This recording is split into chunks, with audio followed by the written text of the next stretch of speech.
Okay, hi Laugh. This is my spoilers review of The Last Airbender. If you didn't see my previous video with no spoilers, then go check that out if you don't want any to be spoiled.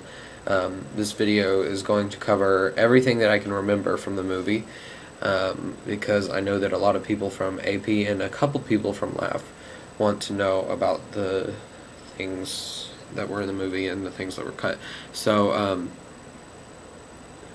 this will contain a lot of spoilers, so if you don't want to be spoiled, turn the video off now. Um, the movie opened just like the show did, with the red background with the uh, elemental characters in the background, and then the people doing their bending. There was Katara, Aang. I don't know. I don't remember if it was Dev or if it was Summer Bashil who did the firebending, but the firebending move in the beginning looked just like the one from the show. It was really good. Um, and then I think it was Earthbending Father that did the um, Earthbending. And so it opened like that, and then after that there was a screen with text scrolling up, and Katara was reading it. That was basically just telling them all, telling the audience all about the current situation with the war and the Fire Nation and all that. And then it goes to Sokka and Katara hunting for tiger seal, I think it was, and so they're following the tracks, and they wander out onto some ice field, and Sokka's like, I can't find it. Um, Dad taught me all this stuff, and I still can't find it. And then Katara, um, it actually starts with Katara waterbending with the water bubble. It starts with her, and she accidentally drops it on Sokka's head, and then they keep following the trail of tiger seal tracks, and the track ends, and Sokka's mad, and Katara notices something under the ice. The iceberg pops up, and then they start walking away. Sokka tells Katara not to touch it and just to walk away slowly. He turns around, she quickly grabs his boomerang and goes up and hits it a couple times. It's funny because she's just kind of standing there whacking it, not putting much effort into it, and then it breaks open and it blows her back, and she hits Sokka, um, and they fly back away from the iceberg, and that's why it looked like in that one cut that we saw with that it looked like one person looking at the iceberg. It was both of them together. They just fell back, and so there was that, and then they got up. They went over to the iceberg. They looked down into it and saw Appa half buried in snow, and Aang was just laying there. They took him back to the village, and um, she walks in when he has no shirt on and sees all his arrow tattoos, um, and he talks to her just a little bit, and they're all, and Aang is actually really happy and throughout the movie most of the time. Um, so Katara and Aang talk just a little bit, and a little bit later the Fire Nation shows up, and because Zuko saw the light from the iceberg, and they show up. They come and take all the elderly and look at them, but that one of the Fire Nation soldiers finds Aang and brings them to Zuko. Aang goes with them to their ship, and they do the Four Elements test, which, if you haven't heard of it, it's where Uncle Iroh says, just let me do this test and I'll let you go, and he sets out a candle, and the flame comes towards Aang. He pours water, and the water forms a circle on the table. He sets a rock, and it stands up on its end, and if that happens, then he's apparently the Avatar. And he passes the test, and then Aang's all mad, you lied to me, and Iroh is apologizing for it. He obviously, it really shows how he's really a good guy. And so Zuko says, don't try to run away, and Aang runs away. He airbends over the two of them and shuts himself behind a door. Then he runs into a bunch of Fire Nation soldiers. And then we have the scene where he's escaping Zuko's ship, where they bring Appa back. And they go back to the village, and somewhere in that mess there was a scene with Katara and Sokka and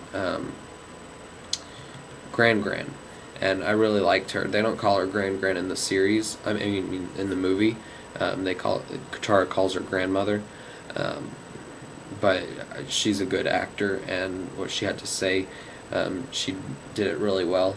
So she basically talked about the spirit world and how the Avatar is supposed to keep balance, and then she said that she thinks that Ong is the Avatar, and they're like, "You're kidding! You can't be serious!" And then they go and find him, and so the whole storyline then goes to them going through different Earth Kingdom towns, starting rebellions, and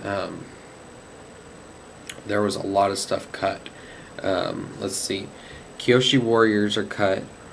Suki, obviously. Bumi's cut. Avatar Roku's cut. They mention him and Avatar Kyoshi, but just a little bit of a mention, and then a statue of Avatar Kyoshi, and then of course the realm of statues at the Northern Air Temple. They cut the pirates. They cut Jet, the Freedom Fighters, the Great Divide. The Storm episode is kind of spread out through the whole thing. They cut the Fortune Teller, they cut Bato, they cut Jong Jong, and I think that's it. They didn't have the Herbalist either, but I didn't really expect her to be in there. She's like a minor role. Other than that, they did have Haru, but he looked like he was 10, not 18.